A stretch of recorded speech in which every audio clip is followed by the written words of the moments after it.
So apologies, that is me, the naughty one that's run over time. We are now handing on to Caz Muir and Eva Bungard at Genie Connect at Sarah Care. Use whichever time you want because we can catch back up later in the agenda. I am very sorry for stepping into some of your time.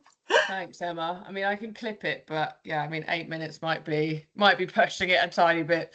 My internet's obviously a little bit quirky because I'm working from home, so you know, as these things go. But thank you for inviting us to be part of the conversation today. I should be joined by Eva, but my lovely colleague and MD, but unfortunately, she is knee deep in water and stopping her house from floating away. So that's obviously really stressful for her. So I have taken up the reins, and you've got one half of the double act. So I am Caz, or Carolyn.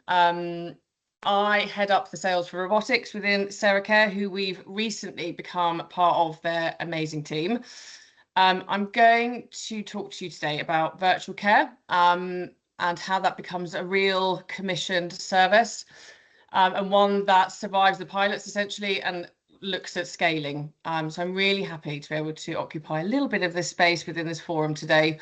Some of you may already know what Genie is, but for those of you that don't, I'm going to just walk you through the virtual care service, talk you through some of our recent insights and developments, and really kind of one of the most underlying important messages for us on this is that it's about sort of mobilizing human care through technology, and that this isn't a conversation about sort of replacing it essentially. So what is Genie?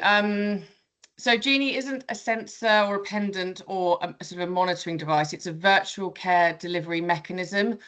It's designed to actively deliver care through interaction and coordination and reassurance. So Genie works across 3 connected components that you can see on the screen. You've got the Genie robots, a care portal, and a companion app. And really together they're creating a delivery layer, not just a response layer. So it's an orchestration as opposed to an isolation of technology. So the robot itself, which we call Genie, supports daily prompts, reminders, and structured interaction from the home. And then the dashboard is allowing care teams to manage those profiles, scheduling and virtual interactions as part of the active care plan itself. And then we have an app as well. So that's can be seen as a friends and family app or a companion app, and it connects families and informal carers, and it helps give visibility and reassurance to those outside of that network. So you can sort of see different responses, and it enables you to just get a bit of an insight into that person's day-to-day routine. So what's important here is that the care remains human-led, and basically the technology is enabling it to to happen a bit differently, essentially. So looking at the age of pilots, as we sort of like to call it, we are all very aware of them, and it's not to say that I'm not trying to say that they don't have their place.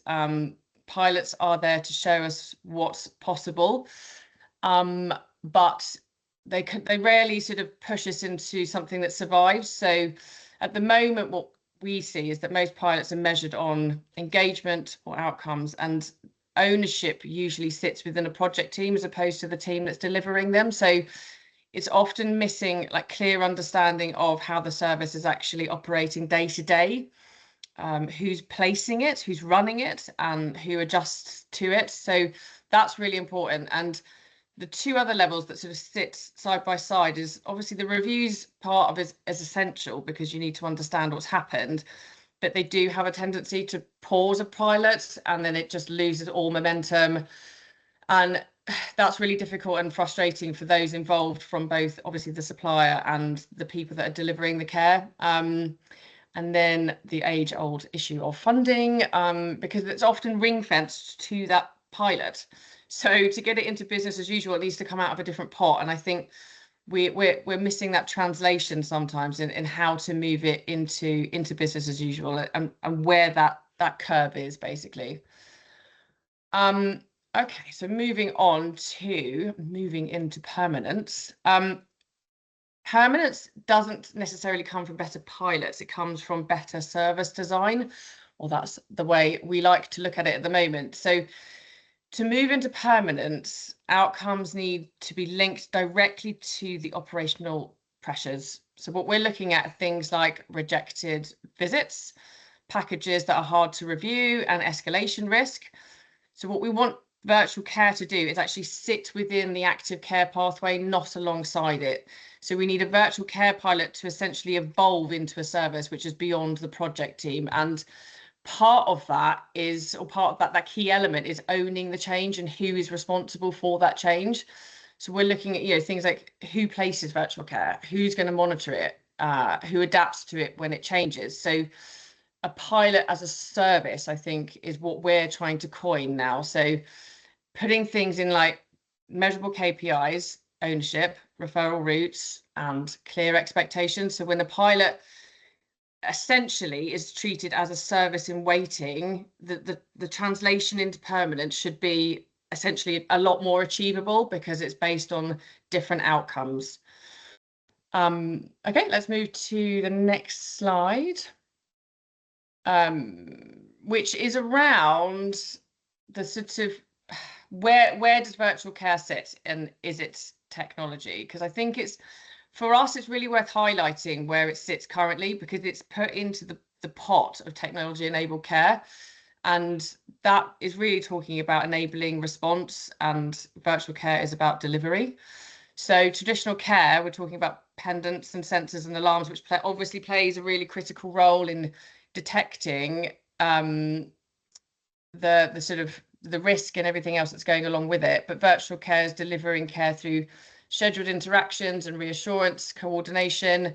So the models are really complementary, and they don't compete, but they do sit, I think, within different commissioning spaces. So it's a really interesting conversation for us, because we get put into the sort of the tech domain, and I think right from the offset it's actually quite difficult to understand where it sits. So we almost need to separate it out as a commissioned care service and not an infrastructure service.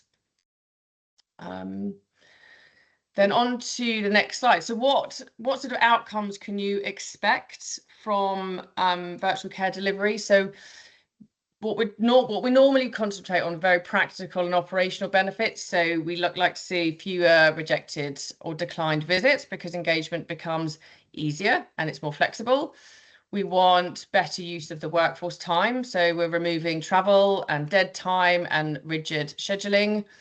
We like to see faster response to changing needs, because the care plan essentially can be adjusted, and there's a higher view of it as well.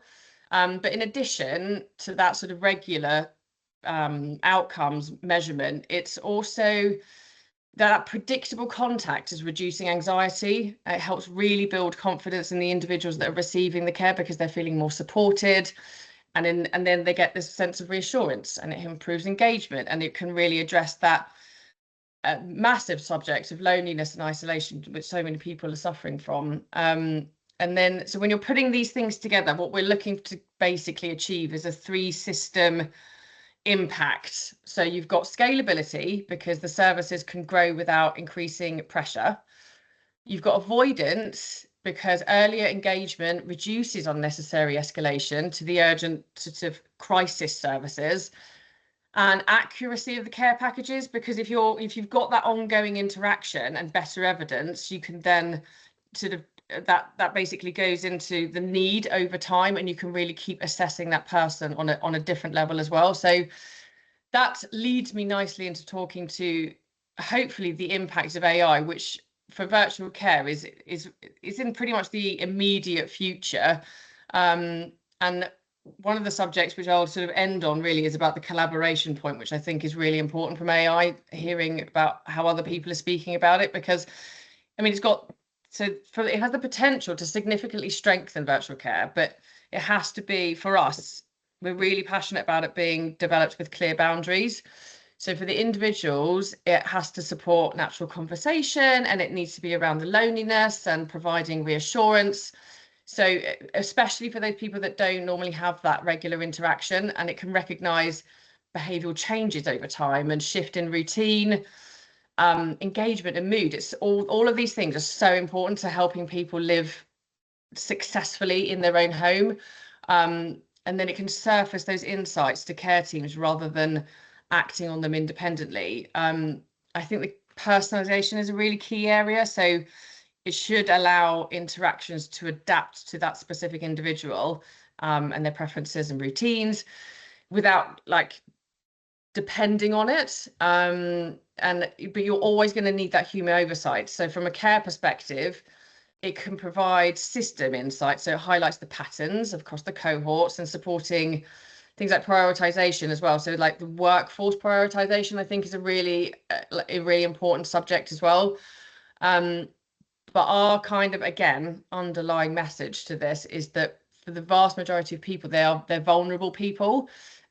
So we are very conscious that the guardrails they're the kind of the crucial aspect of this within the virtual care. So from our perspective at the moment, it should be about supporting decision making, not replacing it. And the escalation should always be to a human and operate clearly within, I guess, defined ethical parameters is where we're sort of sitting. So I think, so just to finish off the presentation, it's virtual care for us it's not about a workforce replacement strategy, it's a capacity issue.